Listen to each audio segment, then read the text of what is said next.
All right, everybody. It's my fault that this podcast is dropping a couple days late. Man, when we were going to record Tuesday, which we do every Tuesday night, we record. Tuesday, I was staring at a computer screen all day. I was beat. I got home. I cooked dinner, which I usually try to pick up dinner nights of podcast because I can eat it without having to waste time cooking. But after I was done cooking, I had the worst headache and I was exhausted. So I lay down and I get ready to go to bed. And I'm in bed by like 8 something, ready for bed and ready to get a good night's sleep. And then while I'm in bed, news breaks that Byron Leftwich, that the Jags are close or nearing a deal with him, and it keeps me up. And we record the next day, and we do so hoping that they announce that he's the next head coach. But no, that didn't happen. We recorded anyway, with the reports that at first Tuesday night came out that Byron Leftwich is going to be the Jags' next head coach. And then yesterday, they're close, but something happened in the negotiation, which we've now come to learn that Byron Leftwich doesn't want Trent Baalke, the general manager of the Jaguars, smartly, doesn't. Good for him. So the Jaguars are all of a sudden now looking to hire other coaches. We're doing other interviews, or we're trying to anyway. Eberflus, who we talk about, I think we talked about this podcast. This podcast obviously happened before Eberflus was scooped up by Chicago. That was one of the Jaguars or Trent Baalke's targets. Nathaniel Hackett scooped up by the Broncos, another one of the Jaguars' targets. So you have Trent Baalke here like, oh shit, I have to find another one of these head coaches. And the stories were leaked yesterday and today that the Jaguars are reaching out to other coaches because the negotiation with Byron Leftwich started to fall apart when Leftwich said, Baalke got to get out of there and let me bring Adrian Wilson with me as my GM. So Baalke has to find another head coach. And Shad Khan this whole time is just, I don't know, blindfold on. Don't know if he's locked away somewhere. If it's Baalke's team, maybe he owns the Jaguars now. I have to check Wikipedia. So as these head coaches start falling or going other places, it's becoming more and more of a thing. Like, hey, the Jaguars have really they've cornered themselves. It's become Byron Leftwich or Trent Baalke. Who is Shad Khan going to pick? And it was reported today, and now you don't officially believe it until Schefter or Ian say it. So just wanted to catch you up. Today has been absolutely, and if you're not a Jaguars fan, I'm sorry that I'm ranting again. I'm sorry you're going to hear it again on this podcast. For someone who's not a Jags fan, it doesn't keep up with this. It must feel like you're tuning into season 7 of Game of Thrones. And that's exactly what this is like. Welcome to this episode of the podcast. I want to apologize.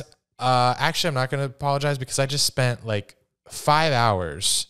That's an exaggeration. Maybe 3.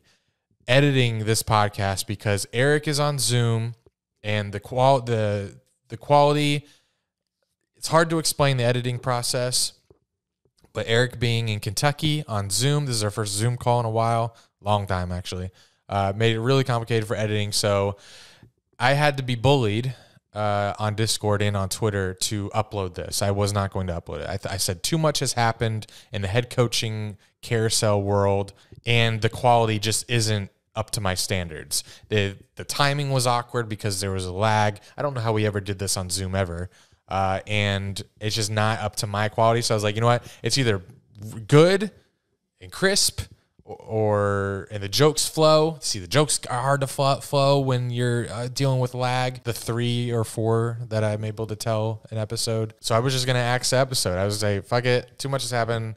Let's take the L and record next week. But like I said, I was bullied into doing it.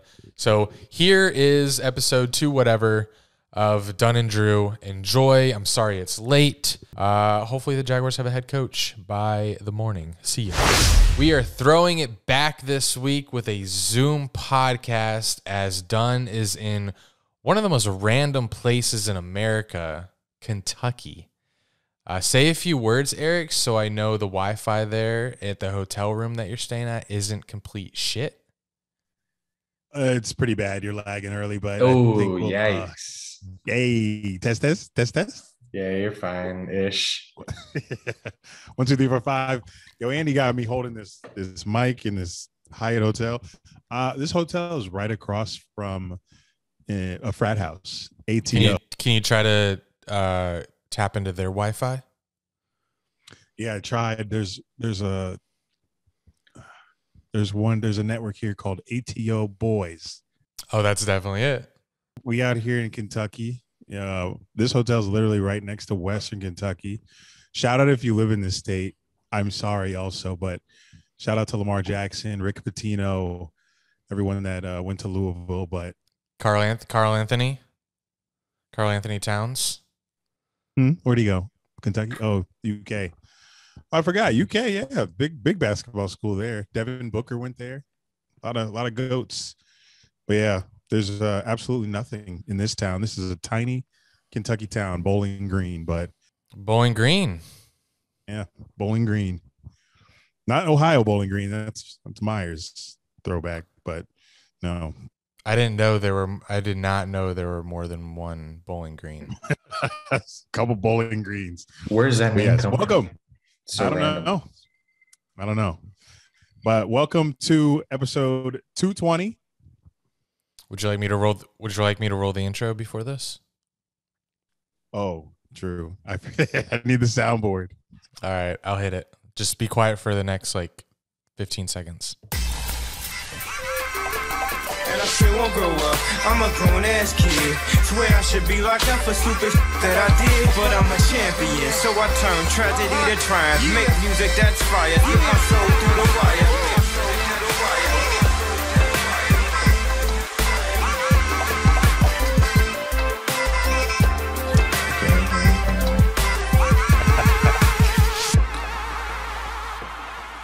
Should do. All right, we are back. Welcome back. to episode 220. I know we're a little late with these divisional round reactions. We gave them to you live when they were happening, but as you guys know, both number one seeds were eliminated off game-winning field goals. So, Andy, do bye weeks even matter? Ooh, man, if it were the Jags, and this is obviously I'm reaching here, big hypothetical. If it were the Jags, I'm still playing for that bye week. I just don't like that extra game. I'd hope that my team had the mental fortitude to withstand a week off. But I mean, it does show you that, you could be vulnerable we'll see what happens next year. I can't remember what happened last year. Who had the buys? Was it the Chiefs? It's probably the Chiefs. And they went to the Super Bowl. If I'm wrong, I'm sorry. And then on the NFC, it was Packers again, and they went to the NFC Championship game, I believe, right? Versus the Bucks. Yes, they did. So it was just probably a weird year. Packers fans down bad. I'm still taking that one seed. Give me that bye. Yeah, I got you. It must have just been a weird year, but everybody, as we saw during the regular season, was pretty decent. So the competition was stiff this year. Right, exactly. And the Titans, a little asterisk next to their one seed. They're probably the weakest one seed that we've had in a long time. But the Packers, that obviously we'll get into it later, but did not expect. I said last week, Packers win. This ain't the week where they lose. If the Packers were going to get the Super Bowl, it was this year. Sorry, Christian. If y'all were going to make the, and you know this, y'all were going to make the Super Bowl, this was the year to do it. But you see what all these other teams are made of? They're made of more than just one playmaker on offense, minus the quarterback. They have multiple playmakers. Packers, they have Aaron Jones. I'm wondering, where was he? Where was the Packers rushing offense? Because they have Aaron Jones and Dylan. Like, you think that game was made for them, that snow game. I haven't watched the highlights after that game. The game was mid. There's not many. Aside from the ending. But, yeah, you'd think that it'd be a game for them. So, I mean, they do have – but, like, in the passing game, they've got Devontae Adams. Who else scares you? They threw a pass to Mercedes Lewis on a I don't even know. I think Mercedes just, like, went out in the flat, and Mercedes fumbled. Like, if you're throwing balls to Mercedes, not good. Not good. Like, he needs to be the 8th option, the 12th option, actually, on offense, after all the O-linemen and the bench. But yeah, but sorry to Packers fans, sorry to Niners fans, or not Niners fans, Titans. Oh, not sorry to y'all. But Brady also gets an early vacation. And lastly, we'll get into this a lot more. We saw the game of the year, possibly game of the decade, game of the century. I'm waiting for some rebuttal, but I think he agrees. No, no rebuttal. No rebuttal, man. Chiefs, Bills, game of the year. So with that being said, let's get into the Kings of the Weekend. We are the kings of the weekend. Ahead. My king of the weekend goes to the Niners defense and special team. Because like you just said, we were not expecting the Packers to be eliminated out here in the first round. If they were going to get to another Super Bowl, this was the year. But who stepped up and got the 49ers this W? The defense and the special team. Blocked field goal, blocked punt, touchdown. Didn't let the Packers score in their own frozen tundra when their offense has been clicking all season. I don't understand that game. Good imagery. That was good imagery. I don't understand that game, but it happened.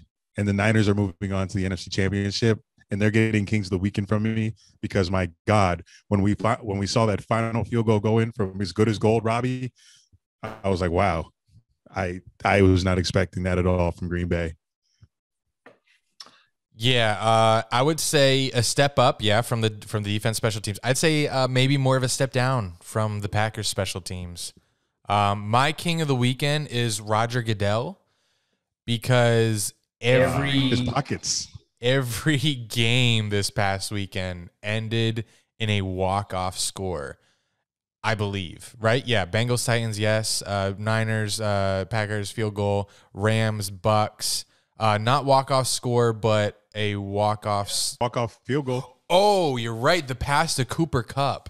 Ooh, that boy. Stafford. Stafford coming in clutch with that. I'm in Kentucky. You can't be saying that. I'm triggered. How does Cooper Kupp get open down the middle, beats no one over the top? Maybe you're not scared of Cooper Kupp. Well, maybe I think they did have someone over the top, but he just beat the safety. I don't know how Cooper Kupp got open. We're not X's and O's guys. Don't know how Cooper Kupp got open down the middle that far. Like, that's not his game. Cooper Kupp's the only way I can explain route runner. He's a Patriots guy. He does the old Patriots routes, the crossers, the in and outs, the comebacks. He ain't going down the field on you, and the Bucks let that happen. Unfortunately, although, I mean, we'll save my gloating on how good I am at picking Super Bowl matchups for later in the podcast, but pause. Eric, do you still have GarageBand? No. Okay. I wanted to record your audio separately, but that's fine. All right. I'm going to leave that in there. I'm going to be too lazy to take that out. All right, next segment. I actually deleted the software altogether. So yeah, it takes up some space. Next segment. We brought this back from last week. Don't know if it'll stick, but moment of silence. Who do you got? I need a moment of silence for the Packers fans. Go ahead. Moment of silence for Packers fans. You guys, what have you had? Brett Favre and Rodgers the past 20 years, but 30 years, but we got 40 Super Bowls between that. You feel like if you have quarterbacks of that caliber for that long that you would get to more Super Bowls, but you guys have been getting to the NFC Championship and just falling flat in your face. So that's probably very disheartening. So I want to give you all a moment of silence because y'all had your 40 years to do something, and now you might be in the mud. So here's your 30 seconds of silence. Oh, sorry. I was talking during it. I don't know why I forgot the rules. That's fine. We got 30 in. It's all good. Okay, yeah, we did. All right, my turn. Moment of silence. Oh wait, I have a comment on that.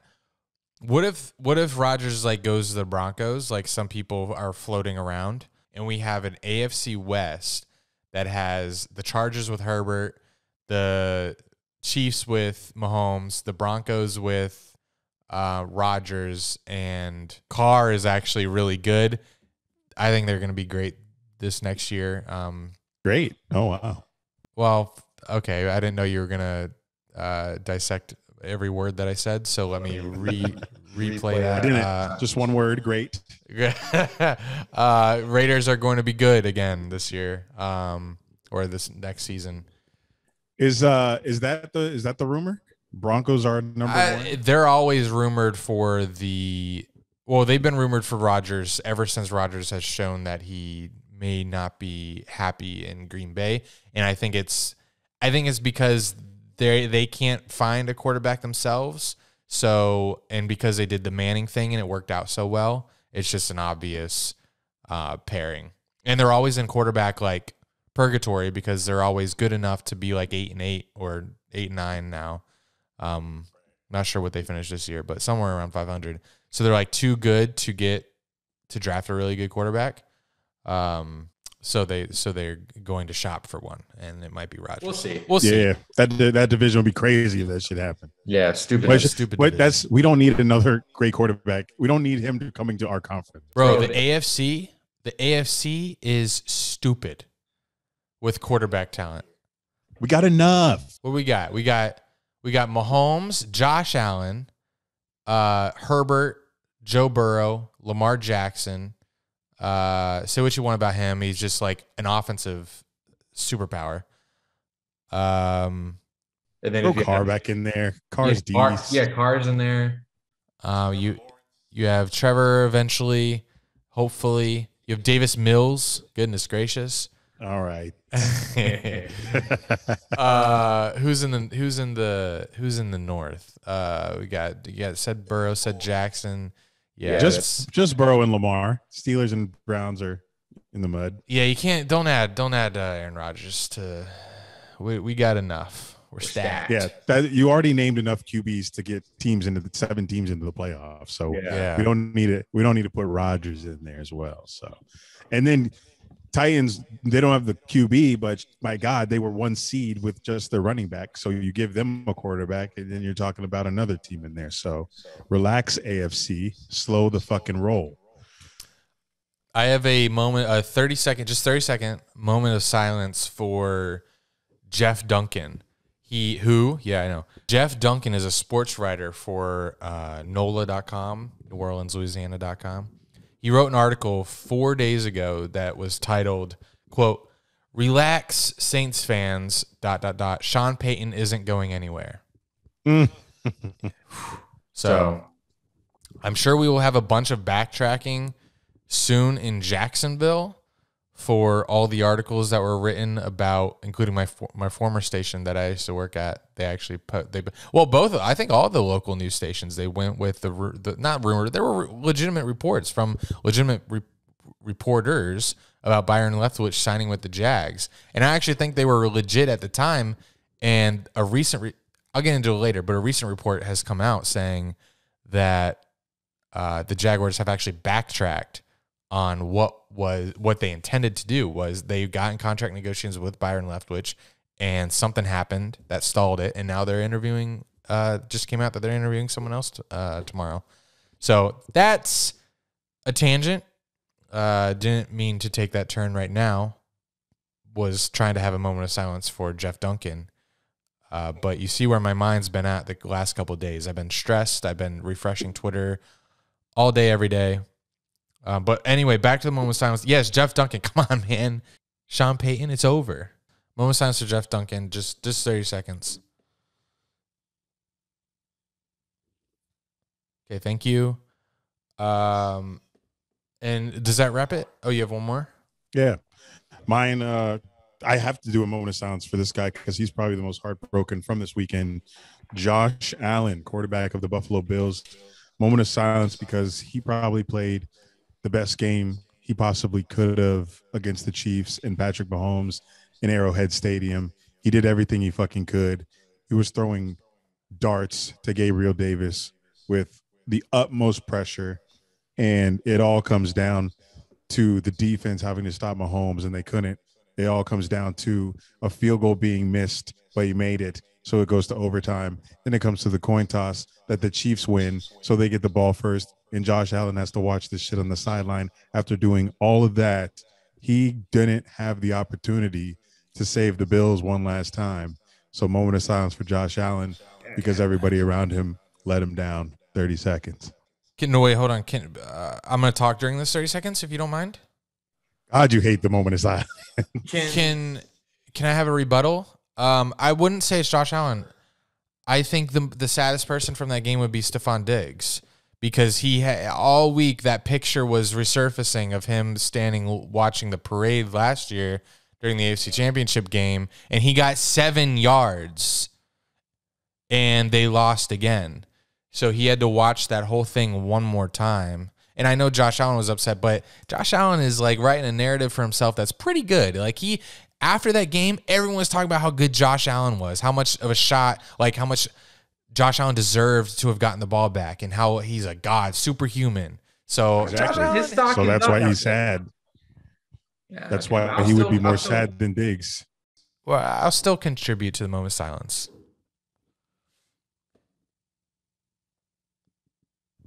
Thank you. NASCAR. Just kidding. We're not there. Well, we'll revisit NASCAR during the Daytona 500. Hashtag not a Jags podcast. Andy's getting way ahead of himself with the Jags news right now. He's drinking out of a Jags cup.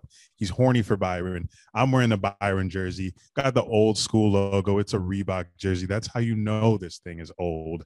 But I am happy this weekend because the only team that I really hate in the NFL is the Tennessee Titans. And for them to lose their first game after the bye week, getting Derrick Henry back, the only bragging rights, Andy always tells me they own us, they whoop our ass. I get it. I understand that. But my only possible rebuttal that I can ever give is they have as many Super Bowl wins as us. Since that is the ultimate goal, I don't give a shit about this petty regular season bullshit, this you got to make playoffs first bullshit, because in the end, one team got to win, and those are going to be the ultimate bragging rights is a Super Bowl win. That's why so many of these the fans of these franchises with like 5 Super Bowl rings always fall back on them. Cowboys, Steelers, always like, oh, we got 5 Super Bowl rings. How many you got? So that's all I can say, Titans fans. You can talk your shit, but in the end, we got as many rings as you, 0. So we'll see you when we see you, but Jags are going to get one before y'all. And that's a fact. Okay. I like that. I like that confidence. I like that energy. And to piggyback on that energy, I would like to pat ourselves on the back before I absolutely roast the franchise. I'd like to pat ourselves on the back for us affecting the playoffs as much as we did. Kept the Colts out, kept the Dolphins out, and force the Bills. Like if the Bills had beat us week 9 or whatever it was, I think they would have hosted the Bengals in the playoffs. They would not have had to go to Arrowhead when they did. Now they may have had to go to Arrowhead like in the championship game, but they would have hosted the divisional game at their place. So Jags, playoff shakers and bakers. Let's go. Like we make some noise in the 2022. Yeah, 2022. Like we said, the Jags make so much noise when they're supposed to be irrelevant. Like we out here, we bark at you. Yeah, we're not because we're either really good, like once every 10 years, but if we're not, we're really bad. We're really bad. So like we're in the news for being really bad. So we're always relevant or really embarrassing. And I really hope that 10 years isn't a continuing trend because I don't have time to wait till 2027 for playoffs. Really? 5 years? That's not that bad. 5 years, Jim. Right around the corner. I mean, I'll take 5 over 10. I don't want to be the team that makes playoffs every decade, has a winning record every decade. We got Trevor Lawrence. You want to sit around waiting for another QB to come out of college? I don't think so. Our time is now. We need to Cena. We need to beef up this team and start competing with the 20 other quarterbacks you listed in the AFC. They're going to be in the playoffs for the next 5 fucking years. We got no fucking time to wait, Drew. Heated. This man is heated. I'm pissed because I'll be going to these games, bro. I went to all these road games and saw no wins. You knew what was going to happen. You knew that going in. You knew it. But we beat the Bills, so maybe there's a slight chance any given Sunday that we fucking upset somebody. But I didn't even get a taste because every game we'd scored like 7 points. Not even like give me a taste. Like at the Bengals game, we got a taste. Went up 14-0, got a little taste. But then the rest of the season, 7 points in the fourth quarter, and that's the highlight of the game for me. But I think we can get this coaching hire right, which I don't think we will, then things will happen. But people keep talking to me. People keep talking to me about, like, there was a guy in the Atlanta airport today who just somehow ended up being connecting in the same terminal as me. And he's been trying to like link up with me for years. He's an Ole Miss fan. He's invited me to like Ole Miss games because he's friends with Evan Ingram, who went there, who's a Giants player now. So he DM'd me. He was like, "Hey." And he saw you in the airport? No, he DM'd me because I tweeted that I was going to be in Nashville, flying to Nashville. So he tweeted back and said, "I'll be in the Atlanta airport connecting from 4 to 5. So I DM'd him and said, "Yeah, I'll be there the same time. I'll connect at 4 o'clock. So he met up with me in the food court in Terminal B. What? And we talked for like 5 minutes before I had to board, just about, like all the shit that I'm doing. Like he was like energetic as fuck. Like he was so hype. But one of the things he brought up was, do I work with the Jags? Like people ask me if I work for the Jags, and I'm like, no, I'm independent because for some reason, I'm not sure the hierarchy in that front office. It goes Shad Khan, Tony Khan, Mark Lamping, and then whoever the fuck else. But I don't think there's like a marketing division for that organization. I think they hire a graphic designer, somebody to run the social pages, and that's it. They don't really have like a formula for social media, so they're not going to be reaching out to people like me to collaborate with, because the people that have been there that I've had contact with, they're all gone, and a lot of people have been in and through those doors like a damn turnstile. So they doesn't seem like they can get any part of their organization correct. Not football side, not marketing side, not digital side. I don't fucking know what's going on there. But well, that actually makes sense because we're the only team that isn't tweeting out who we're interviewing. Every other franchise is being super transparent. Every time they interview a GM, every time they interview a head coach, they'll tweet out, "Hey, we have just completed our interview with general manager so-and-so or head coach so-and-so." But we, like the Jaguars, don't say any of that shit. They try. It's like they don't want to be embarrassed. It's like we don't want to tweet this out. We don't want to be embarrassed. Or they're trying to be super secretive because no clue why we're the only ones that think we're smarter than everyone. The news gets out. People find out who you're talking to. Why not be transparent? So we do everything wrong. And that brings me to this past couple of days, which have been so bizarre. Obviously you want Byron Leftwich, but what do you feel about Nathaniel Hackett coming back?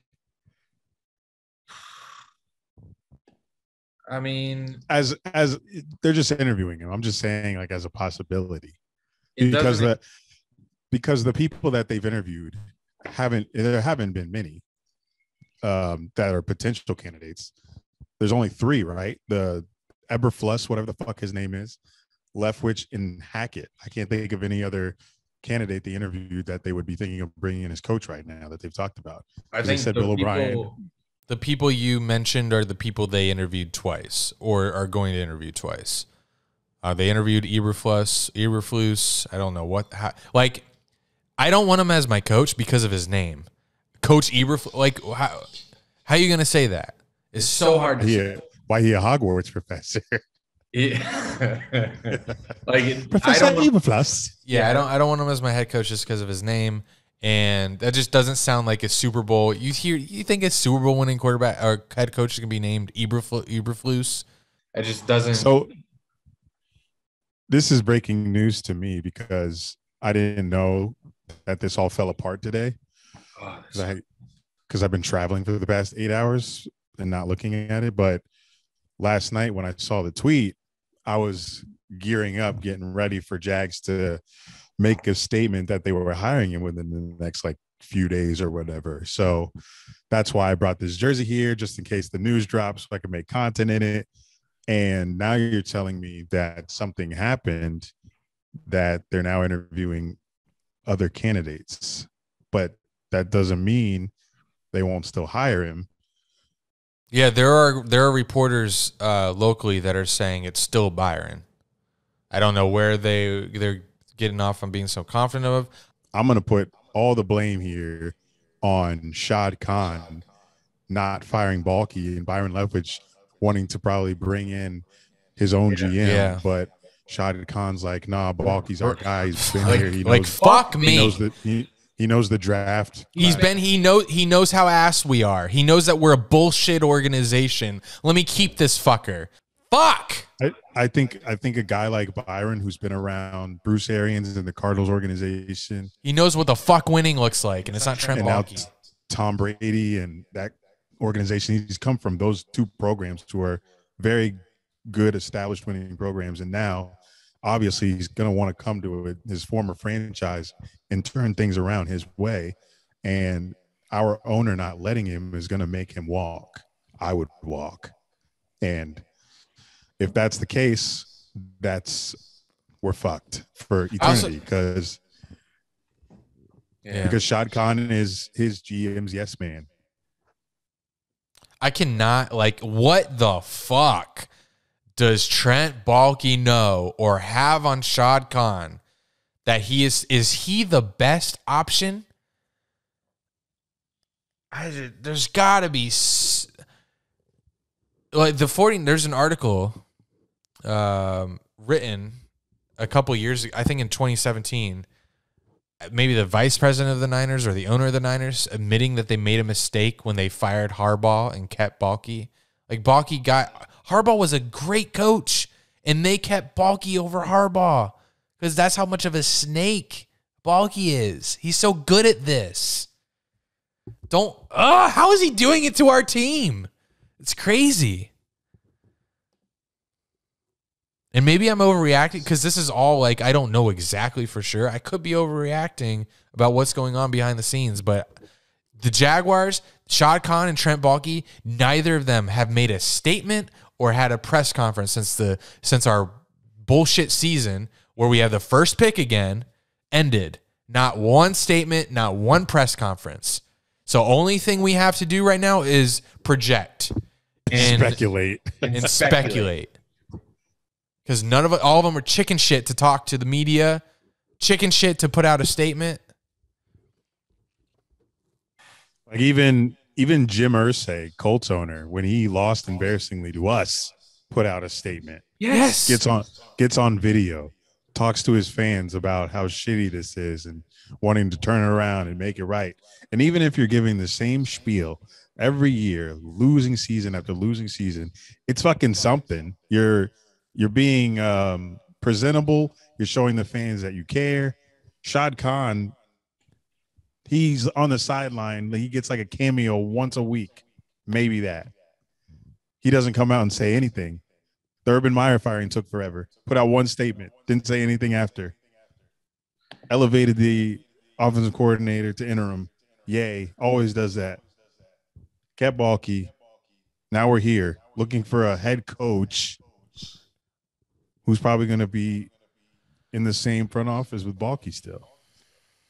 Even the Giants president, John Mara, made comments today. I don't know if it's to the media or if it was to a reporter, but he talked about Daniel Jones. Like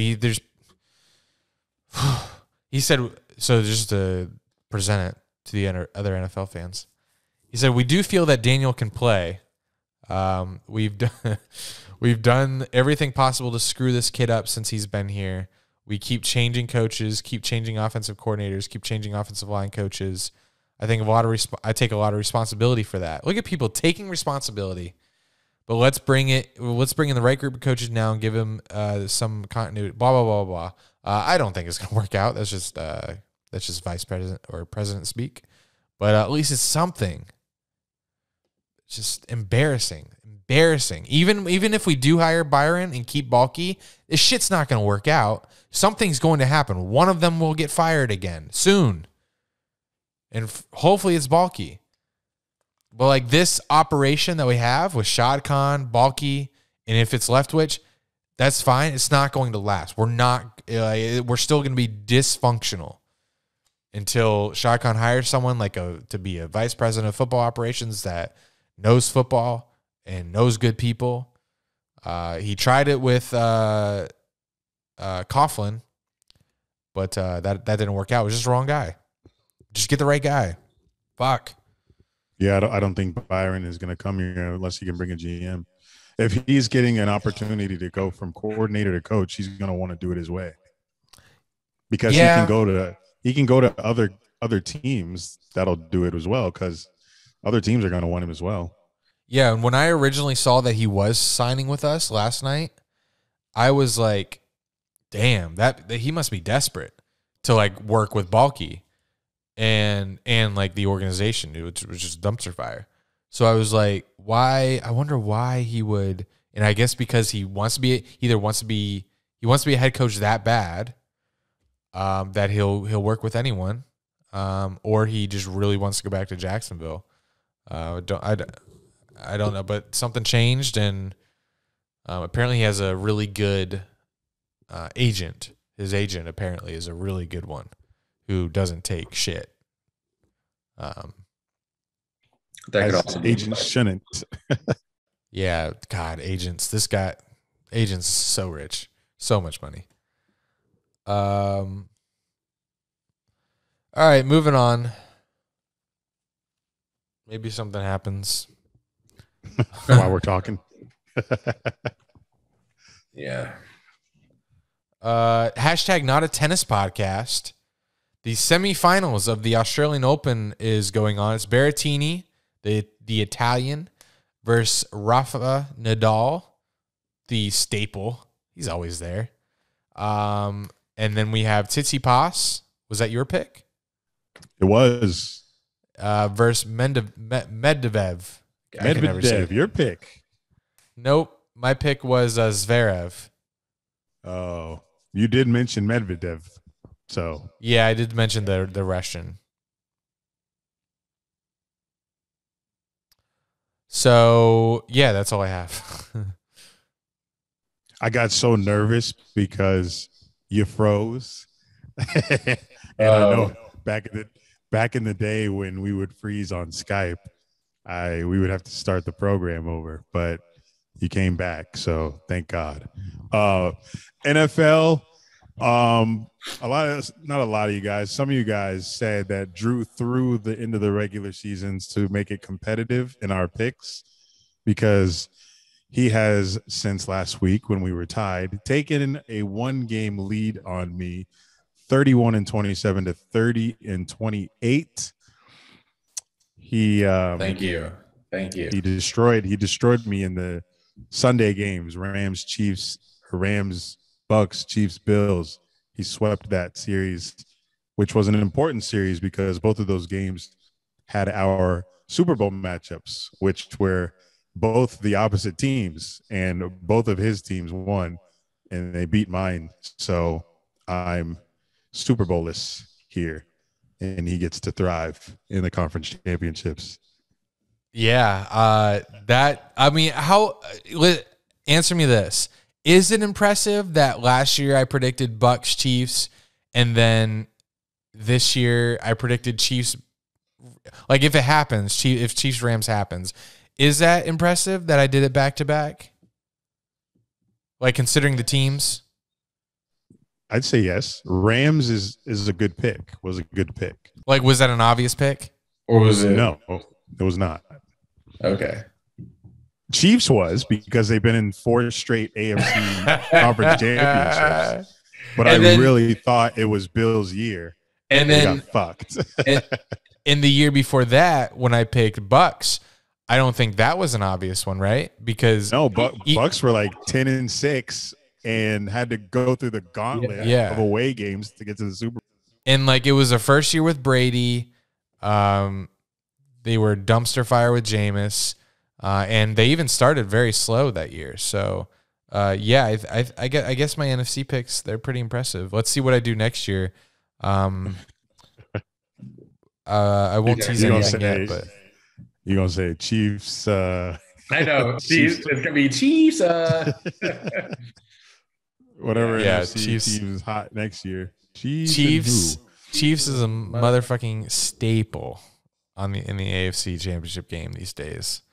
Are they a dynasty? Are we living through a dynasty? Obviously, right now. Yeah, I think when you make 4 straight AFC Championship games, you got to be a dynasty at that point. Yeah. Like what are you going to say? Oh, you got to make 6. No, 4 straight is tough to do. And this is their, this would be their 3rd Super Bowl out of the 4. Like this is Patriot level. Yeah. 3 out of 4, right? For some reason, this doesn't piss me off as much as Patriots. I'm trying to think of why. Because they haven't been there for 20 straight years yet. Maybe year 18, I'll be like, all right, that's enough, Mahomes. Tyreek, how you still running a 4-3? Boy, you're going to be tired by year 8 if he goes there every single year. Especially if the Jags get relevant. But I think the difference is like they're so fun to watch because they have so many big plays. We are here in the NFL divisional round recap. Bengals Titans. I picked Bengals here. Andy picked Titans. I mostly picked Bengals because I don't like the Titans, and Bengals defense looked really good all season, and I just believed in Burrow to outplay Tannehill and whoever the hell he was throwing the ball to. And it worked barely because Bengals O-line, my God, they gave up 9 sacks and they still ended up winning this game. I don't think that's ever been done ever. So there's something in the Bengals defense water there for them to not give up any points to the Titans to make them take the lead because Titans defense was doing the damn thing. But it's a nod to Burrow, who even after getting put on the ground that much, didn't bury his head and get pissed. This man stood up and kept delivering balls and putting his team in a position to win. And I guess that one season at LSU really made this man special because now they're talking about, for this upcoming AFC Championship game, about the noise in Arrowhead and how he's used to it because this man played in all these SEC schools that hold way more fans than Arrowhead. So he's been there, done that.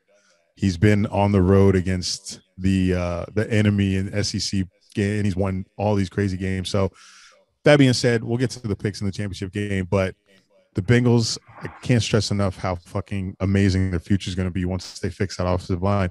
All the money in the offseason should go to the offensive line. Any trades they do, get a fucking offensive lineman. They've got everything else. You got a quarterback, a running back, receivers. You have a defense. You have a fucking rookie kicker who won you the game. He scored like 12 points in the game-winning field goal. He's won them like 4 games this year. He's automatic. So all you're missing is that offensive line, and Bengals might take over the Chiefs for the dynasty. This game is going to be like last year where Diggs was looking at them win. This is going to be like the Bengals are going to be doing that this year because Chiefs probably going to win that shit.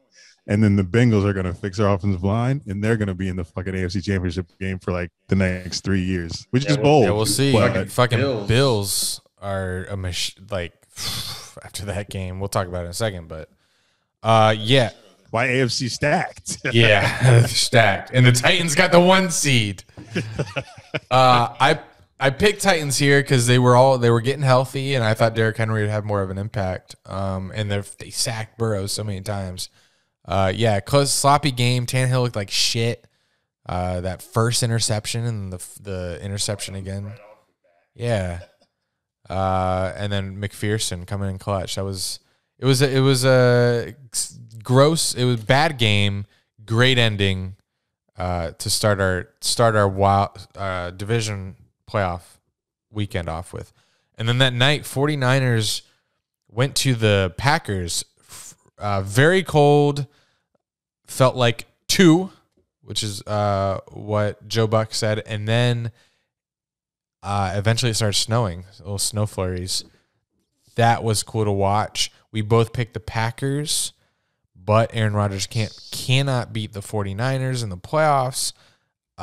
It was bad game again. Another bad game, but it ended at the end. I cannot believe the Packers lost again. Their first game in the playoffs this year. They lose to the Niners again, to Jimmy G. I don't know. Their special teams was so bad. Like I actually retweeted a tweet that someone tweeted like mid-season this year saying the Packers special teams are so bad that it's going to cost them in the future or something. It cost them in the playoffs. Or saying like something like they're not a Super Bowl team. Their special teams are so bad it's going to cost them down the line. And it did. Blocked field goal, blocked punt for a touchdown. If that doesn't happen, the Packers win. How can your special teams be that bad? And did you see on the last game-winning field goal, they only had 10 men on the field? Oh, my God, yes. That too. Holy cow. For the game-winning field goal, you don't even have the amount of guys on the right amount of guys on the field. Dead.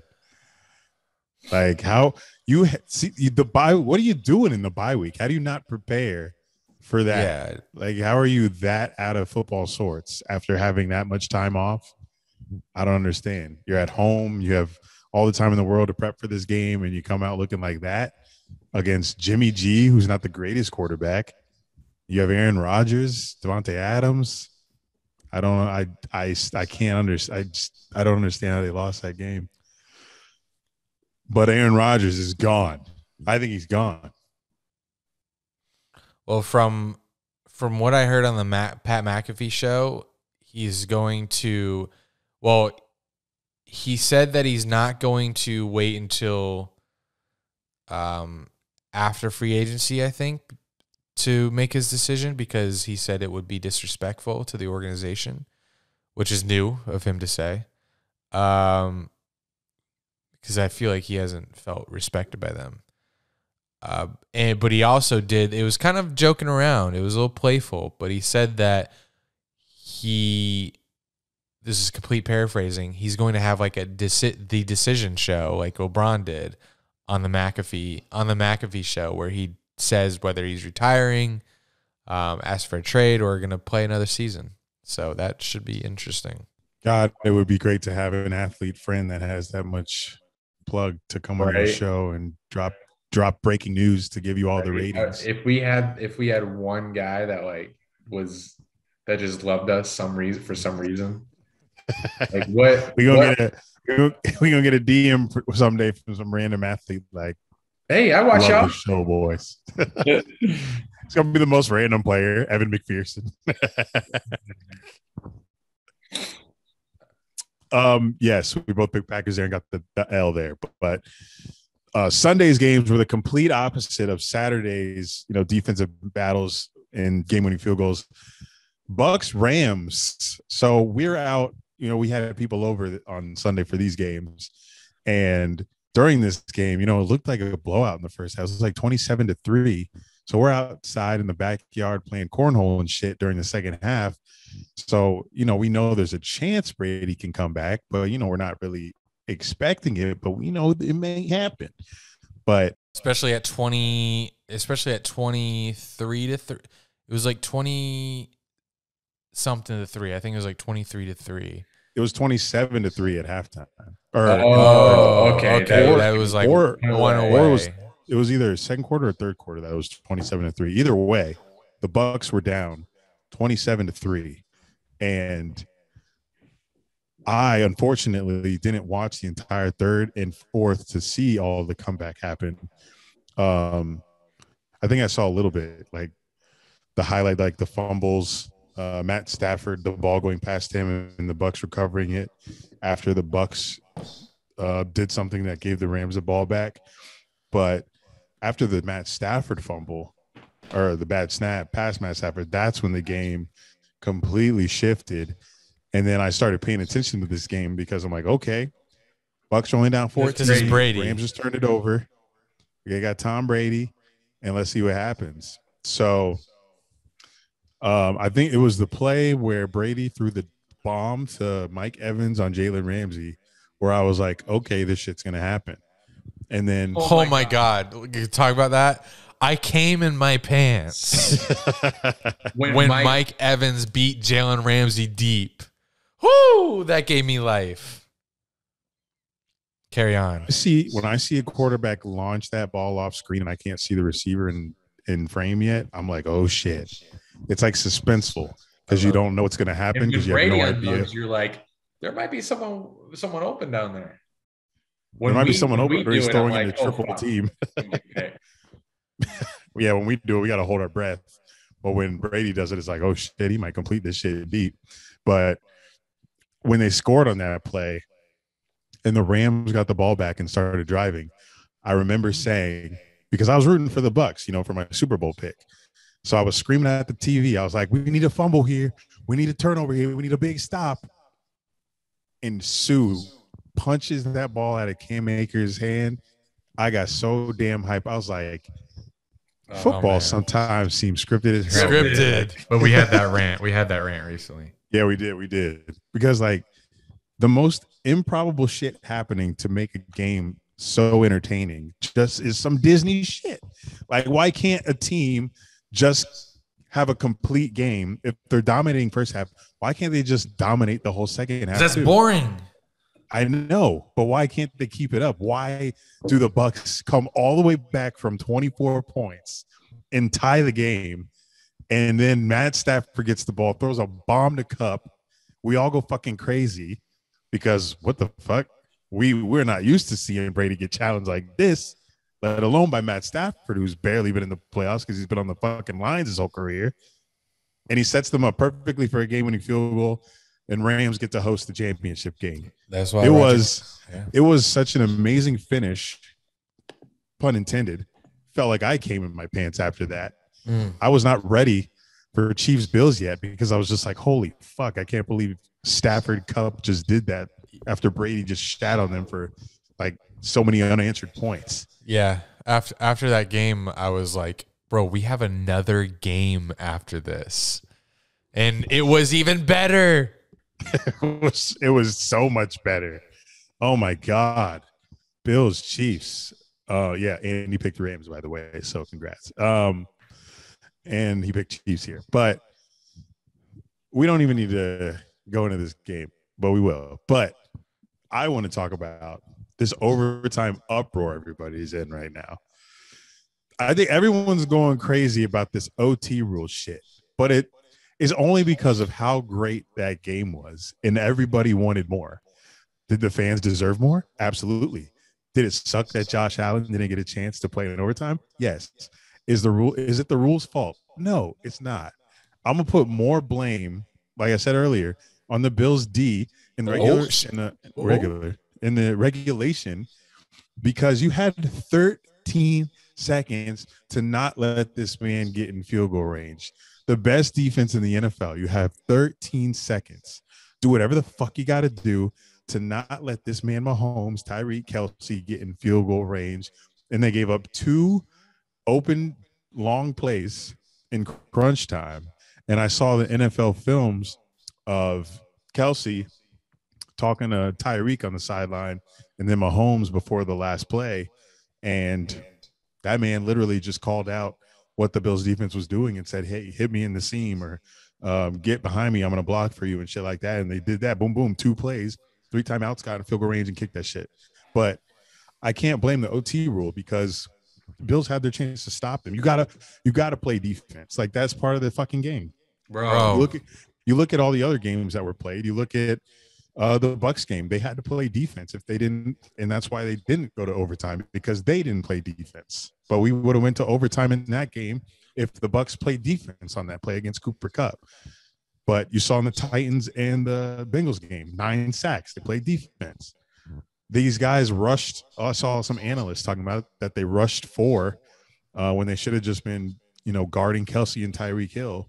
Yeah, it was on. My rebuttal to that would be like, couldn't Mahomes just, run for a large gain and run out of bounds? But who knows? But I'm just not going to blame the OT rules. We don't complain about the OT rule. This just happened because the game was unreal. Like the plays that we were seeing and the clutchness of them, it's rare. It's a rare occurrence of that level of play that we see or that we saw. So we were all fucking cherry popped from that game and we wanted more. So we were pissed that Josh Allen didn't get to take that ball down the field one more time. Yeah, it's because we felt cheated out of, like, we wanted that game to last forever, which is why unfortunately the OT rules overpowered the comments about how amazing that game was. And it's crazy that I just called like Raiders Chargers one of the best games I've ever seen, and then this one shows up right after that. AFC West is different. The Chiefs, the Chargers, the Raiders, what is with that division? But fuck that game. And you're right, it's just like so much clutchness, and the Bills have the best defense the whole year. They have the best defense in the league. And the Mahomes, Chiefs, Kelsey, Tyreek are that good and that much. Like Kelsey and Tyreek on an offense, it's got to be the best thing ever. It's got to be the best combo to have in terms of weapons ever. Like you have this big body guy that controls the middle of the field, and then you have this that you have to worry about. Then you have this little freaking fast ass road runner that can kill you, that can take a 5-yard catch and turn it into, like he did. He took a crosser, caught it like 15 yards down the field, and then beat everyone who had even an angle on him to the end zone. That's when he held up the peace sign, even though he had a fucking linebacker 5 yards ahead of him. Like, who does that? It doesn't matter if you have the perfect angle on Tyreek Hill. He's going to burn you. And I don't understand somebody with that much speed. But going back to the touchness, like the Josh Allen had 2 4th downs on under 3 minutes, and he converted both of them. Or he had a 4th and 4 where he was like scrambling around looking for somebody, and then he got around and pump faked and got past the guy for the first down. And then he had a 4th. Remember that 4th and 13? I've forgotten so many of these plays because there were so many of them. They had a 4th and 13, and they scored a touchdown on it. And this was while the Bills were losing. They were down. Was that double move by Gabriel? Yes. That sent the Chiefs corner on his ass. Like, not even like, oh my God, that was some NBA ankle breaker highlight shit. And then they got the 2-point conversion with Diggs. So there's a little Diggs highlight. Diggs! So that put him up by the 3 points. And then I forgot all of that. Then they so had much the happened in Tyreek that Hill. game. Then that Tyreek Hill play was with 1:13 left, and we were going crazy because it was like, holy shit, Tyreek just burned all these dudes and put them back up in the lead in one play down the field with a minute left. And then I'm sorry, I can't control. Sorry. And then Bills get the ball back, and they drive down the field, and Gabriel Davis gets that wide open like post route to the end zone, which puts them up with 13 seconds left. So that's when I thought Bills got this. That was the clutch Josh Allen play that he needed to happen. Yeah, I knew it was over. Over. Gabriel Davis's 4th touchdown pass, it was perfect. And then what happened? They kicked the ball to him. Some analysts were saying like they should have squibbed it, but even if they squibbed it, you can get it and just kneel. So No, they wanted to. they shouldn't have squibbed it. They should have kicked it like a normal kickoff, but have the ball land on like the 10 or the 5. They're not going to kneel it from there. They should have kicked it off and not kick it in the end zone, so the player had to take it out. That's what they should have done. And that would have burned 5 seconds. So 12, 11, 10, 9, 8. Now you have 8, so there's no way they would have. That's why I thought it was over, because the Chiefs had 13 seconds. I'm like, fuck. I wanted the Chiefs to advance, and only 13 seconds. The Bills are just going to kick it off, and they're going to make sure it's in play, so the Chiefs have to return it, burn some clock. But when they kicked it out of the end zone, I was like, what the fuck? Like in real time, not even hindsight 2020 shit. I was like, oh my God, they're giving the Chiefs a chance. And I didn't think, like, I also knew that, like, 13 seconds still, like, the Bills are going to, although the Chiefs having those 3 timeouts was super helpful. If they didn't have those timeouts, obviously it wouldn't have happened. But the Chiefs were able to fucking go down on the number 1 defense. Yeah, they were probably gassed, but fucking apparently Kelsey called that final drive. Like he was telling. Yeah, that's why I said in NFL films, Kelsey was calling that shit out. It's on NFL's Instagram account. Yeah, I watched that earlier today. That game is so stupid. And the playoff, then they get that perfect ball to Kelsey to win the game, like right outside where the defender couldn't get it. It was like perfect ball placement. Kelsey with like the perfect route. Chiefs are just insane. Is that all they need? Like they don't, like, outside of Mahomes, Kelsey, and Tyreek, you could put any receiver with those guys and be dominant. Like, who the fuck is Pringle and Hardman?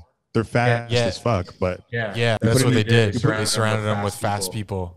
You put any speed guys with hands on that team, and they're gonna be in the AFC Championship every year. Andy Reid's gonna be fucking shining in his jewelry box. Bro, he's like, he's got to be in heaven. Like, imagine you get Mahomes, Kelsey, Tyreek, and then these other fast guys. Reid been grinding since the McNabb days. Because and then lost to Brady. He had Vic. I think he had Vic for a year. Yeah. He Ben got his Super Bowl revenge because he lost to Brady in 2005. Damn, Andy Reid been out here. Right, he didn't even look like he's aged. No, he's looked the same. Andy Reid, 2005. See what he looked like back then. So they get to overtime. Still big. And obviously a coin flip. Chiefs get the ball, march right down. I don't know the different. Like if both teams were able to get. I've kind of come around to this thinking that in the playoffs, in the regular season, maybe not so much, because in the regular season, like, players are trying to just survive to the next week sometimes, especially if you get to overtime. Listen to me, I'm a former player. But in the playoffs, like, I feel like, shit, this is it. Like, players don't care what even comes next week in the playoffs. So they don't care about how long this game goes on. So I say everyone should have a possession.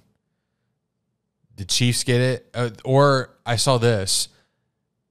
After every even possession, whoever's winning wins the game. So the Chiefs start with the ball. They score a touchdown. They're winning.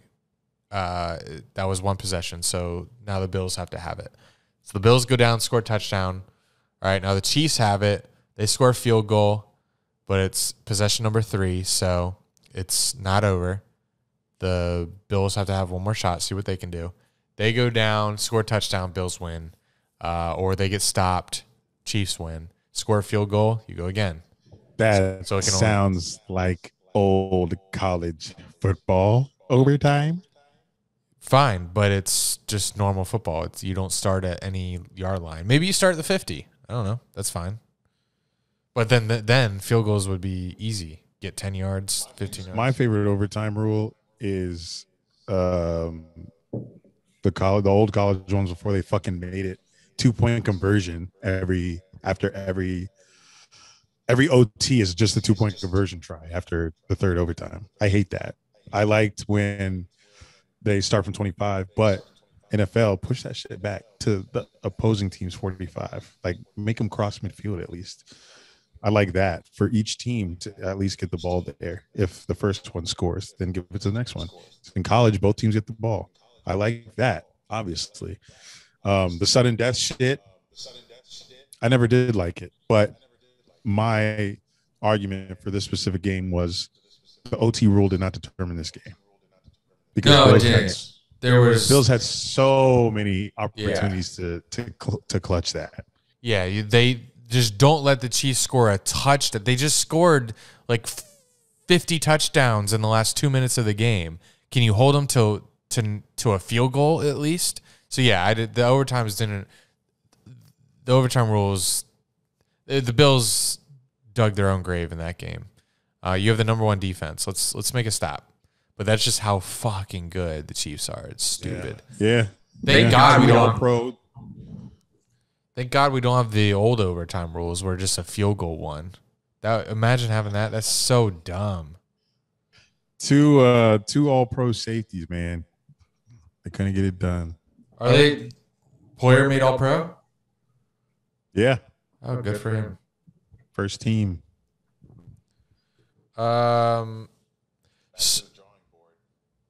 Yeah, another season. They'll be back.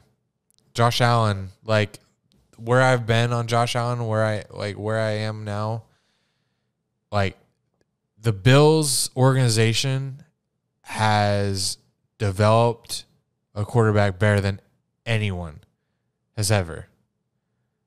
Like Josh Allen was not supposed to be. They drafted him purely on projection that he was going to be good. He did not show it in college.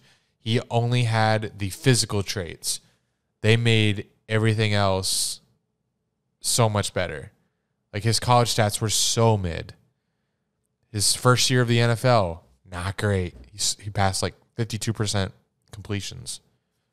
More picks and touchdowns. So his evolution, they deserve awards for that. And I guess in the NFL, that's Lombardi's. So the Bills deserve a Lombardi for what they've done with Josh Allen. Why he trained at 6 points jacks. We need to hit that this offseason. Danny Thompson. Hope that's your name. Yeah. All right, so voicemails this week because we're on Zoom. Eric won't be able to hear them, so what I'm going to do is I'm going to play most of them at the end. Unless you had like a question for us, then I'm going to present it myself. But if you're listening for your voicemail, it'll be at the end of the podcast. The first one is from our boy Brian Olson. He had a would you rather. I feel like we've answered this before. I feel like we've been asked this one before. But he says, say a genie promises you one Super Bowl ring over 10 years, but the other 9 years are complete shit. Or 10 very successful years of playoff appearances, but you're not guaranteed a Super Bowl. Which would you rather have? So he's basically saying, would you rather be an Eagles fan or a Packers fan? Yeah, we definitely have answered this one before. Yeah, I feel like I've already lived through one of these scenarios. 9 years of complete shit. But no, you haven't. You actually have not lived through either of these scenarios. I've had a taste of the Super Bowl ring and 9 years of complete shit. But that second one, he says you're not guaranteed a Super Bowl, but you could still win it. Yep. Then what the fuck? I'll take that. Oh, I'd love 10 very successful years of playoff appearances, and I may or may not win a Super Bowl. Yeah, sure. Sign me up, Brian. Yep. That's an easy one.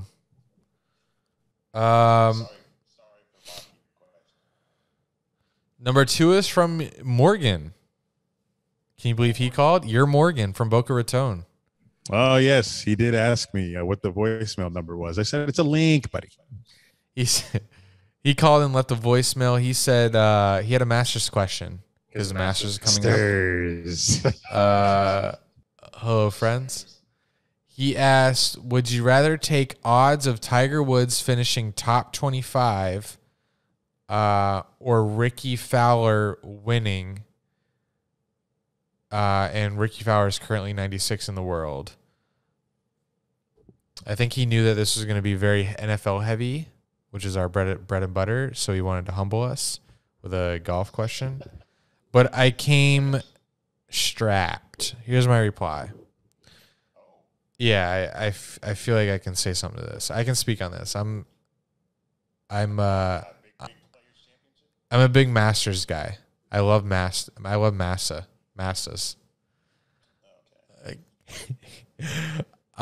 So Morgan, neither of these guys are actually committed to play at the moment. Tiger because of his health, Ricky because he actually hasn't qualified yet. So if you have bet on this, or if you have made a bet, I'd get your money back. Because they might not play. That said, go with Tiger if you want to bet, and if this isn't actually a real bet that exists out there. I would go with Tiger, but just know that his odds always suck because he attracts bettors no matter how he's playing. But I wouldn't touch a Tiger top 25 bet at anything worse than minus 110. That's my spiel. That was a lot deeper than I would have said. I bullshitted that. Yeah, you definitely asked Ken. No, that's a word for word answer from Dirk. Oh, Dirk. I tried to say it. I tried to say it like it was mine. Dirk. Yeah, Ricky Fowler. That's so random. He hasn't been good in a while. Not that I know. But Tiger, yeah, they do have to qualify for this shit. So Morgan needs to do his own research first before coming on here and asking questions, because Yikes. we don't have Masters qualifications yet. I don't believe. And is Tiger? No, I guess Tiger is recovered from that injury because he was playing a tournament with his son, I think last month or earlier this month. I'm not sure if he would play the Masters, but top 25, I would take that bet if we're talking about your question, Morgan. Thank you for the call. Wish I could have heard your voice, but Kentucky calls. You will at the end. Odds I listen. Very, very low. We got some NBA draft trivia from Anthony Johnson. And Anthony Johnson, I think he was a first-time caller last week. He called back. He said, Klay Thompson was the 11th pick in the 2011 NBA draft. In that draft, who was the 9th and 10th picks ahead of him? Both players, he said, improved their draft stock because of March Madness. How the hell is that supposed to help me? I don't remember who played in March Madness in 2011. Yeah, I had absolutely no idea. I looked it up right away because it was not a fair question. Like, how the fuck are we supposed to know who got picked 9th and 10th ahead of Klay Thompson? We are not NBA draft junkies. I couldn't tell you who was in last year's draft 1, 2, and 3. I couldn't tell you. This isn't like a Michael Jordan situation where everyone knows who was picked ahead of him, or a Kobe Bryant situation. This man said 10th and 9th. I don't know. Yeah. Who was it though? Do you know who was picked 15th overall in the 2011 NBA draft? You Hunter Murray? Fake fuck. Kawhi Leonard. No, I don't know years of drafts and when they're no. Kawhi I don't know. Leonard. The only NBA draft I can even sprinkle my cock on is 2003 because I think that was the draft. Darko Milicic went above Bosch and Wade and Melo. But you'll have to research that for me. Critic, wherever that critic is. Sorry, Anthony. So the answer to your question, Klay Thompson was picked 11th. 10th was Jimmer Fredette. 9th was Kemba Walker. Great. Yep. Next question. Hopefully I'm on Jeopardy someday, and that's a fucking question. You won't remember it. Jimmer Fredette and Kemba it's already ingrained in the brain. I'll ask you at the end. This next one's from Jonathan A. You have to tune into this one, Eric. This is a new caller. First time. He's been listening since August. His question is funnier coming from him.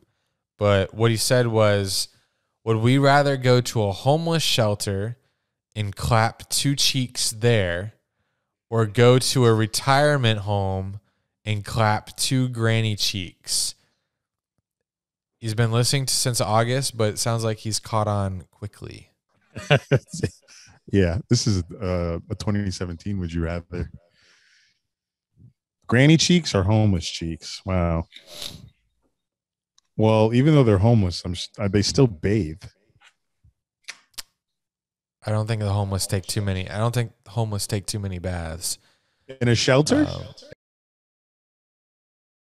What's the point of the shelter then? Just for them to sleep in? Good question. They don't get Maybe they don't do get have soap? I'm sure they do have showers. What's the point of having a homeless shelter if they can't bathe? All right, you're right. They have showers. I'm going to clap some homeless cheeks. I've seen some fine homeless people. I probably do. I'm not clapping grandma. I think there's a kink. There's a kink to clapping an older person. There is, but it ain't mine.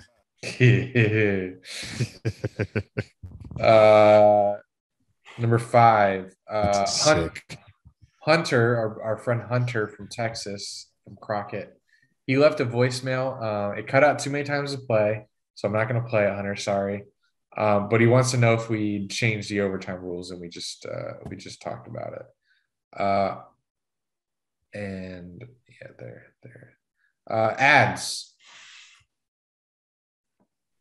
Ads, yes. Prize picks, guys. So I had one tonight. It did not hit, but Ooh. I will tell you that I have been absolutely crushing NBA. Specifically, Chris Paul over on his assists. Devin Booker on his points is like he's been an assassin with the points. Like right now, Suns are playing.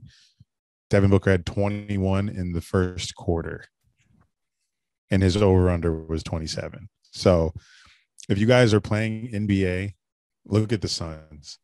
But I had won my last 3 out of 4 NBA props, so I went I did another one tonight, but I didn't get it because Giannis couldn't get me 11 boards, and Bam Adebayo couldn't get me 9. But previously, I had won $125, $25, and $100, all on NBA props. So that's $225 won on NBA, and I can't seem to get a dub on NFL.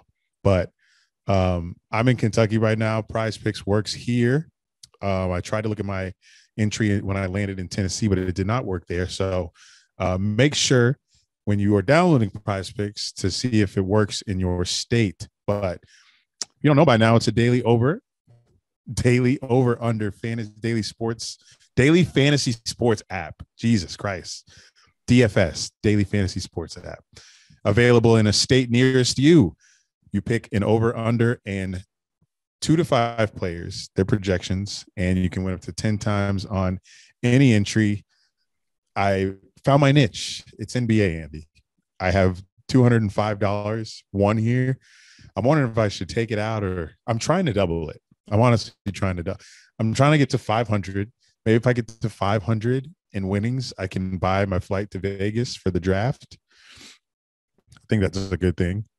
But I'm scared that if I keep betting, I'm going to lose it all. So what should I do here? Bro, how much of a gambling junkie are you that you use gambling winnings to book a flight to Las Vegas? 1-800-GAMBLE, Eric. Please call us. Boy, I'm not going to Vegas to gamble. I'm going to watch us pick Evan Neal, buddy. Evan Neal. Bro, then you have mental health issues, not gambling issues.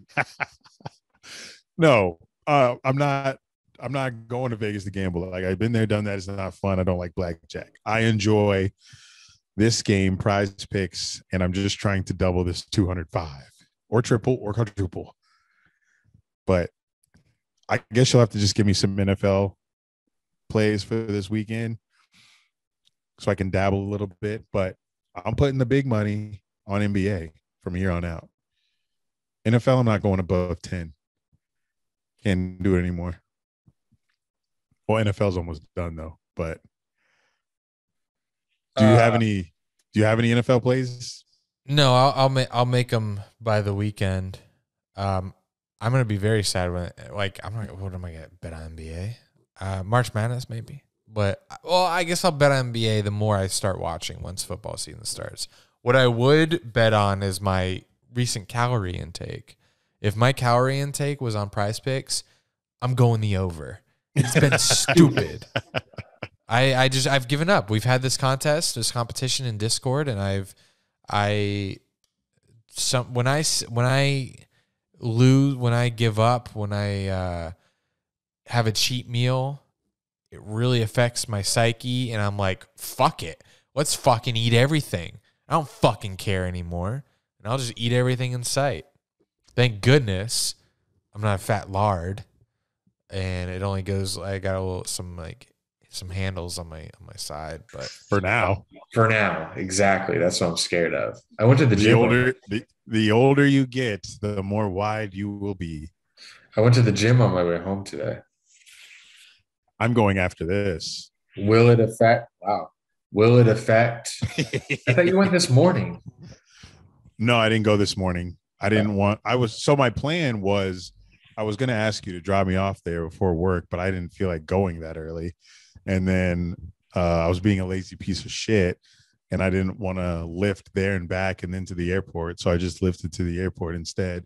And I'll just use the gym here in the hotel downstairs. But I was doing pretty good with, watching what I ate in preparation for this shoot tomorrow, because I'm going to have a couple photos of my underwear.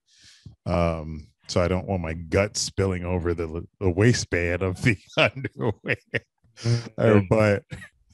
But today, like when I travel, it is so damn hard not to indulge in all that this world has to offer me. So when I was dehydrated as fuck on the second plane to Nashville, and then I had a 90-minute drive from Nashville to Bowling Green, Kentucky here, and there were about two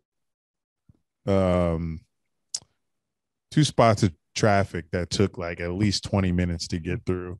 So by the time I got to Bowling Green, while I was on the road, I ordered a pickup order at Mellow Mushroom.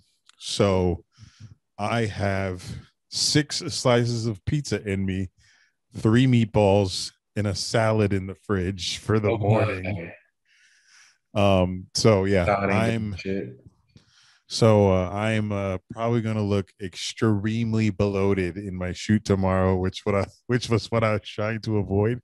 But that's why I'm going to go downstairs after this, go to the gym, and drink all of the orange infused water they have in the lobby to flush this crust and jalapenos out of my system. But I'm not ashamed of it. I was very hungry, and when I looked at the address of this hotel before I came out here, I saw Mellow Mushroom was right down the road. So I did not think they'd have Mellow Mushroom in Kentucky. I thought that was a Florida thing. Yeah, it's the only one in this city. But there's like one long road from the highway to this side of the town, and the road is just all restaurants, all fast food restaurants, and a random ass mall. But I'm sure nobody in this listening to this podcast lives in Bowling Green, but if you do, I'm absolutely sorry. While driving through this town, I was like, how do people wake up and just choose Kentucky? Why is there nothing? What a random spot for a photo shoot. Yeah, but they were founded here and they have headquarters here, Fruit of the Loom. which doesn't make it any less random. But yeah, Fruit of the Loom, because I looked it up when they told me that I was potentially getting this. I always look and see where the headquarters is because I usually shoot at the company's headquarters studio, unless it's a location shoot and it's outside or something. But this is a studio shoot, so I'll be at Fruit of the Loom headquarters in Bowling Green, Kentucky, founded in 1858. Oh, wow. Yeah, so there's your fun fact of the day. Fruit of the Loom is headquartered in Bowling Green, Kentucky. And I think they're going to have me doing a bunch of outfits, but I don't even shop to even know what they sell anymore. But guess I'm going to find out tomorrow. The podcast is also brought to you by our Patreon, patreon.com/Dunn and Drew. Last Patreon, we talked about the new roommate will be moving in here. He was supposed to come in early March. He's actually coming in a few weeks. That is something you'll have to subscribe to the Patreon to find out about. What else did we talk about on the last Patreon?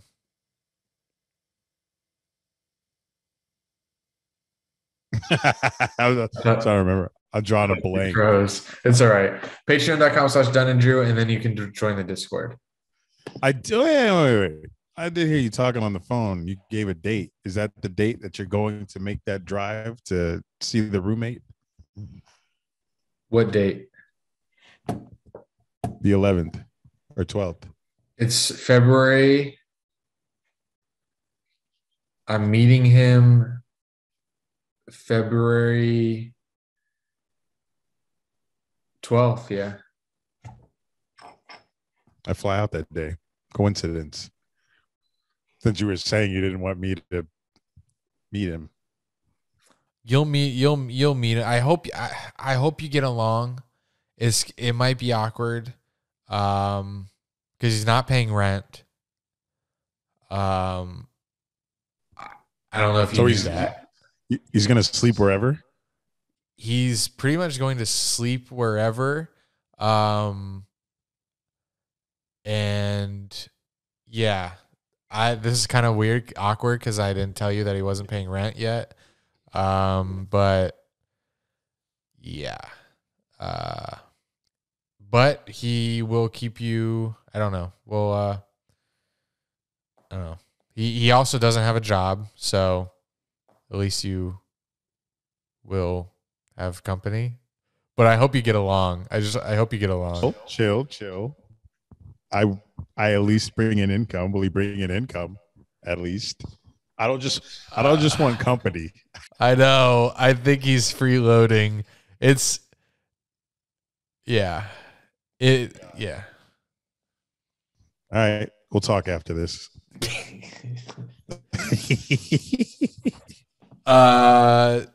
So speaking of our Discord, man, I don't want to read all that. Never mind. We had some. I just clicked the link. You ain't reading them. No. We had some great comments about the Discord. That check our Twitter account. People just fucking love that shit. So, and I do too. So join it. $5 a month. It's like not even lunch once a month to join. People complain. I mean, there's some people that say they can't join, and I don't like talking about other people's finances. But like, it's $5. So, not a good excuse. Money, not a good excuse. Just say you have other priorities. A lot of people that were subscribed that aren't anymore say it's because their credit card info changed, which is respectable. That happened to mine as well. My credit card that I used for Patreon subscription expired, and that obviously messes up your subscription. And if you don't update it, then you won't be subscribed anymore. So that's a valid excuse, but fix your shit and come join us this weekend. Sorry. I get this mic in my hand. I feel like a host. I'll be like, come on down. These walls are very thin, so I'm probably waking up my hotel neighbors. Fuck them. Conference championships this weekend probably won't be as exciting as the divisional round. That's my opinion. But we have the Battle of California, 49ers at Rams. Rams are hosting the NFC Championship, and if they win this, they host the Super Bowl. Second straight year that would be happening. A team hosts a Super Bowl. Wild. Rams are favored by 3.5 right now. I'm going to use Andy's logic that he used prior and say that it's hard to beat a team twice. Well, they've already done that, the Niners, but it's going to be hard to beat them a third time. Jared, they beat them 6 times in a row. 6. Wow. Well, I'm not counting previous years. Well, another reason I'm taking the Rams is because Jimmy G has been carried this playoffs, like Byron Leftwich when he tore whatever he did at Marshall and they carried him down the field to complete the drive. Jimmy G has 0 touchdowns thrown in 2 games in 2 wins. And I think it ends here. Stafford, Kupp, Donald. The playoffs is where your flaws get exposed. Oh, good. That's good. That's a good line. When you're up against the best. That's true. And whatever flaws the Niners have had, Cowboys weren't enough to expose it. Packers weren't enough to expose it. The Rams, I think, will be enough to expose whatever the Niners don't have. And I have the Rams. Can you believe that the Niners with Jimmy G, they were just in the Super Bowl versus the Chiefs. Can you imagine if we get that rematch again? Like, that blows my mind. That blows my mind. That was a good game too. That was no. Yeah, that was the year the Chiefs came back like 3 scores every game of the playoffs. Give me the Rams big over the Niners. Niners won't be able to keep up in this game. The Rams were up 17-0 on the 49ers. When the 49ers had to win to get in the playoffs. Rams, same thing's not going to happen. If the Rams get up, they're going to get up big. Not going to be a close game. That's my final answer. It's crazy that the Niners traded up for Trey Lance in the draft, and people were like, "What's going to happen to Jimmy Garoppolo?" Now they're a game away from the Super Bowl. Pretty crazy. Next game is Bengals Chiefs. Chiefs are favored. I'm just checking to see if the Chiefs line has moved. I'm sure it will before the weekend, but right now it's 7.5 as of this listening, this reading, this recording. And I'm sure Andy as well will have the Chiefs. That's a Super Bowl pick. But Bengals, I've been giving them their props the past 2 weeks. I'm almost sounding like a fucking Bengals fan here. I'm not. I'm excited for your team. Any Bengals fans listening? Brett Shepard, I know you're our Bengals listener. I'm excited for your team. But it's essentially Joe Burrow's rookie year after playing 10 games last season. I know that's more than half, but still, he was out for 6. And for a 16-game season, that's a lot. They're out here in the AFC Championship game after having the number 1 pick in the 2020 draft and the 5th pick last year. Defense top 3. Like I said, the only hole is the O-line. And once again, playoffs, that's where your flaws get exposed. They were exposed against Tennessee, but somehow they managed to win. Don't see if Chiefs got 9 sacks, I do not see a scenario where the Bengals, I don't know, almost said the wrong team name. I don't see a scenario where the Bengals pull out a W in Arrowhead against the Chiefs if they're getting 9 sacks on that offensive line. So after what I saw against the Bills, number 1 D, I'm going to have to go Chiefs. It's going to be very hard not to pick against them here. But Chiefs, Rams, Andy Super Bowl, we'll get there when we get there. I think it'll be close for a good amount, but I think the Chiefs will win by at least 7. If you had to rank these teams, I think it'll be close for a good amount, but I think the Chiefs will win by at least 7. If you had to rank these teams left, you can take it. 4.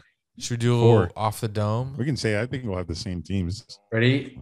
3, 2, 1. You can take it. Bengals. Good shit. All right. 3, 2, 3, 1. 2, Bengals. 1. 40 Niners. Niners. Okay. All right. 3. I shortened their name. Sorry. 3, All right. Ready? 2, This is 1. where it gets interesting. 49ers. Number 2. Okay. Don't throw no curveball. I don't know if All there's right, a ready? curveball. This is where it gets these two interesting. teams are. All right. Ready? Number 2. 3, 2, 1. I don't know if there's a Chiefs. curveball. I mean, Rams. these two teams are. All right, ready? 3, 2. That's a curveball. I knew you were gonna say Chiefs. I just feel like Just the the- Rams, with the defensive aspect, I don't know, man. they would win. And I hope we get that. Chiefs, I Rams. just feel like the Rams with the defensive That aspect, Super Bowl. Yeah, gonna I be get stupid. you could say would defensive win. aspect, but and I hope we get that. I mean, they Chiefs, played good Rams. defense in the first half, but then they That still Super gave Bowl up gonna all be those points in the second. stupid. What Super Bowl do you want to see?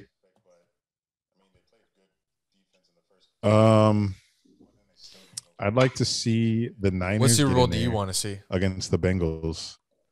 I'm down for 2 upsets. I know the Raiders, the ratings don't want to see that, but Why? Nor the Raiders. I don't want to see a repeating Super Bowl champ, so I don't want to see the Chiefs. Stafford would be a cool story, but Northern the Raiders. because I'm not really a Sean McVay fan. Don't really care about him getting his Goff Super Bowl L replaced. I'd rather see Well, there's a Jalen Ramsey aspect too. that too. I just don't. He must not be named.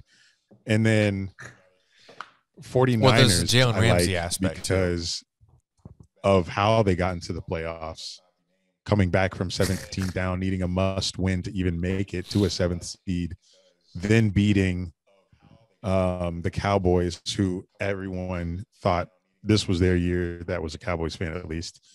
We saw it from a mile away. And then they survived against Cowboys, survived against Green Bay on the road. This is almost like the Bucs story last year with them playing on the road. And then they have the Rams on the road, which I saw on Ticketmaster. Rams weren't allowing anybody without an LA address to purchase tickets because they don't want an infiltration. But 49ers fans run that state. But yeah, it would be much cooler to see 49ers in there. I love the underdog takeover. story. Bengals too.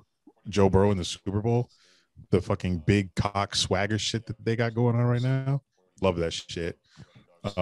They beat the Chiefs. My God, I would pick the Bengals to win that Super Bowl for sure. But yeah, it's a Super Bowl matchup I want. Not gonna get it, but it'd be cute. It'd be cute to talk about and marvel at. Final thoughts here. I'm a fat bitch. Same with me. Take the No, I'm like the pizza I had is. I gotta go sweat. I gotta Same do with something me. because I'm feeling like a fucking pig right now. Take the over on your calories. My first shoot of the year, first since July. Is in your Ha- underwear. I'm happy to be here, making some money. New state, got me a Nashville shot glass. Is in your underwear. After my shoot Thursday, I'll be hanging out in Nashville at my dad's friend's place. Might grab dinner with her. She's an older lady. And then flying from there to Ohio to visit my girl. My return date on that is pending. So that means I could be back whenever. But I'll let you know. But if anything happens, I've got this thing in my hand in a computer. All right, cool. Final thought for me, I've just finished Ozark, went by way too fast, but apparently the part 2 of the final season comes out in May, so I can't wait. I'm currently trying to grind through a rewatch of Euphoria because season 1 came out in 2019, and it's now 2022, and I forgot a lot. So before I watch the new season, I want to rewatch season 1. And I'm trying to fit the Book of Boba Fett in there somewhere. So a lot to watch. And I still want to watch Succession. So I have a lot of watching to do, which is okay because NFL season is coming to an end. And I have a movie pass, Cinemark. I have one and a month. And a new roommate to watch that shit with, since I don't. That is true. I will have someone. Oh well, we don't know if he likes movie. I don't know. I'm gonna meet him. When I meet him, we still have to see what he likes, what he's good at. But it's a big. I don't know. I think this is a big step in the Dunn and Drew headquarter house. Yes. Take us out. Isn't that your move? Yeah, I was waiting for your finger to hit the button. Here goes. That's our show, guys. Enjoy the conference championship games. Share this episode with your parents, friends, enemies. Watch us on YouTube, even though we're on Zoom right now. I'm in this hotel room. I got a dope background. No, I don't. Sub to Patreon. Get in our Discord. Shout out to anybody that lives in Kentucky. And until next time, this has been Dunn and Drew, baby. Peace. What's the temperature you have it at? What'd you say? What temp you got the room at? Oh, I thought you asked for the temperature outside. It's at 68. Nice. Because when I came in here, the heat was on. I was like, bruh, chill. Well, what's the Even though temperature? Is it not cold there? It's 21 degrees. What the fuck? Shouldn't the heat be on? But I don't want to sleep in a hot room. Yeah, true. Yo, what is up, Dunn and Drew? It's your boy Kai from BC, Canada. Long-time listener, first-time caller, probably rocking the all since about episode 2. Also the official namer of the Barocking Bad series. Check the Twitter DMs. The evidence is all there. Just wanted to call in, wish you guys good luck on the podcast. I'm about to sit down and watch the Chiefs blow out the Bills, hopefully win me some money. Anyway, have a good podcast and look forward to hearing it. Cheers, boys. What it do, Dunn and Drew? My name's Jonathan. I'm calling from Texas. I got a question. I just started listening back in like August, so y'all might have talked about this already, but how did y'all two meet? And I got a little would you rather. Would you rather go to a homeless shelter, pick out 2 stanky bitches, clap them cheeks, or would you rather go to a retirement home, pick out 2 grannies, clap them up? Let me know which one y'all picking. And the games this weekend, the games was crazy, but they were some live-ass games. I really wanted Josh Allen to win. I feel bad for him, but I guess the defense let him down. Chiefs are really like that. 13 seconds is too much for Patrick Mahomes, man. Chiefs to the Super Bowl. Chiefs win the Super Bowl. Yo, we got part 2 here, and in light of basketball season getting fully underway, wanted to send some NBA draft trivia your way. So, we got Klay Thompson, who finally came back from his injuries. He was the 11th pick in 2011 NBA draft. In that draft, who was the 9th and 10th pick just before him? So a couple clues here.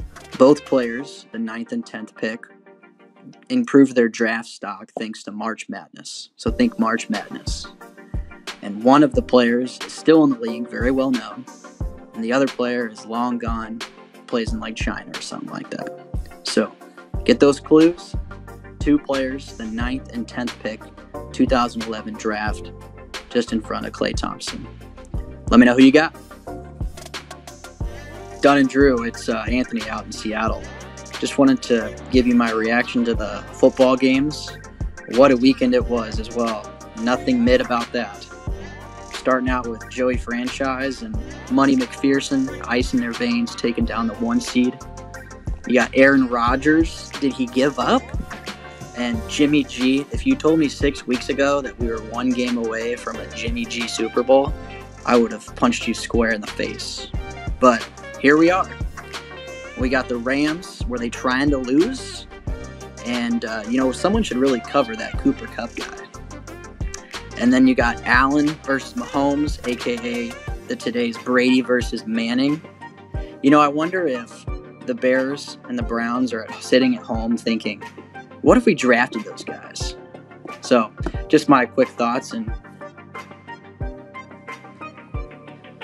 Dunn, Drew, this is Morgan giving you a call from Boca Raton. First time call. I hope you both are well.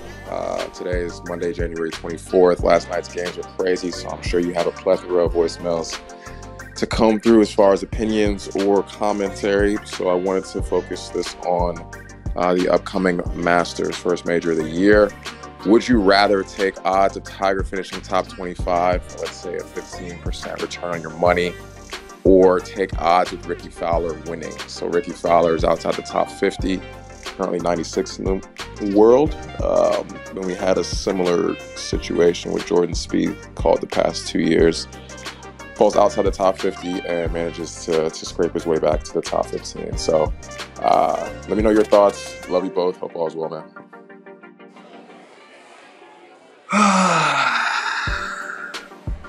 Fuck. It's Neil calling in. I don't think I've ever been more depressed in my life. I said this was the worst day of my life. And somebody got mad at me, said, oh, well, you never had someone close to you die. I'm like, yes, I have. Maybe this night is just worse. Packers losing the playoffs. I'm going to drink until hopefully I die. And there's nothing else left to be said. I'm recording this in a bathroom bar. I'd say like 6 more shots is going to do me in. Let's make it 10. Fucking hell. Till next year. Go Pack, go baby, till I die. Fuck! Fuck! Let's go! Josh calling from Oakland, baby, and the 49ers just took the dub. Bye-bye, Packers.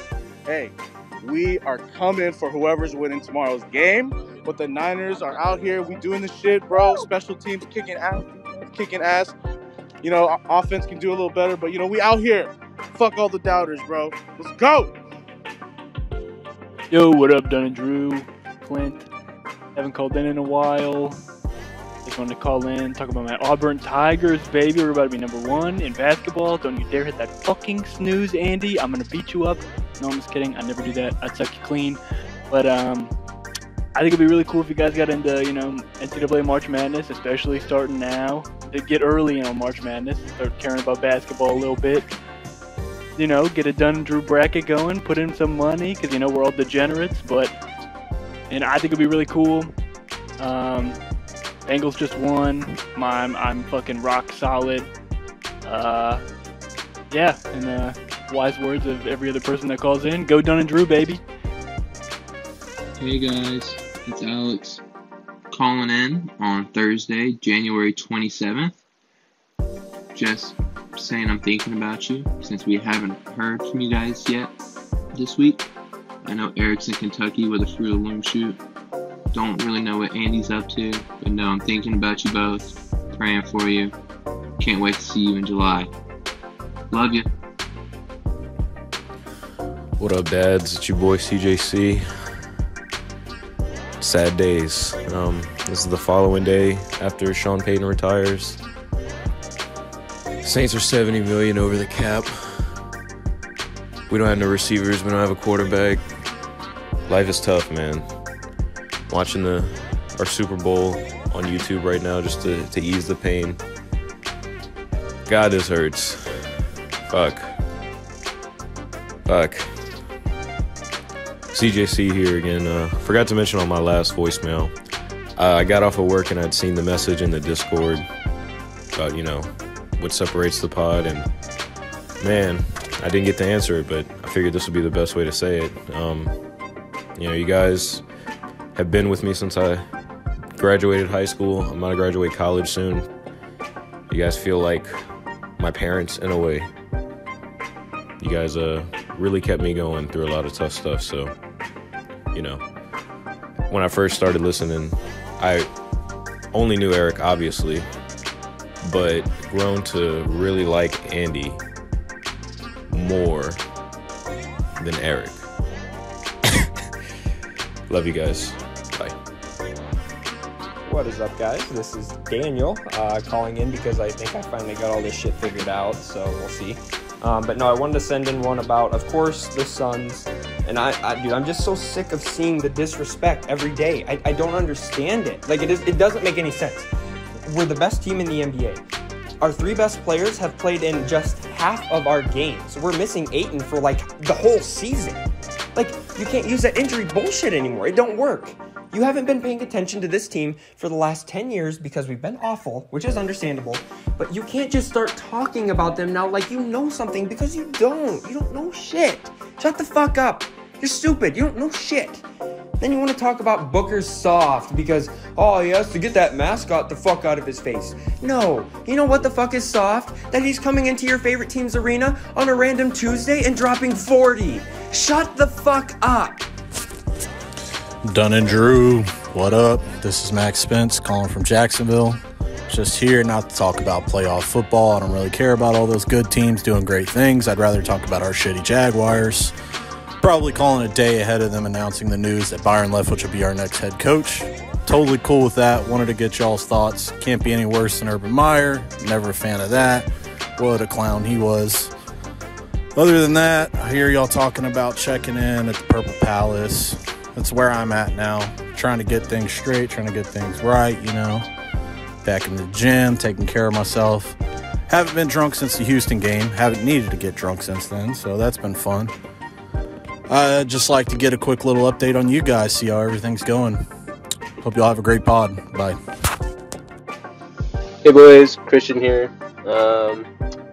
Fuck the 49ers, fuck Robbie Gould, fuck Debo, fuck Jimmy G, fuck Kyle Shanahan, fuck everybody in San Fran. Offense play like shit, you know, Rodgers play like absolute garbage. But still, we were still in position to win that game. Special teams blew it. Our defense played like A1. Only letting up three points up until that blocked punt towards the end there is what really cost us. Again, our special team has been ass all year. We've been missing kicks all year. Crosby had an awful year. So yeah, back to the drawing board, I suppose.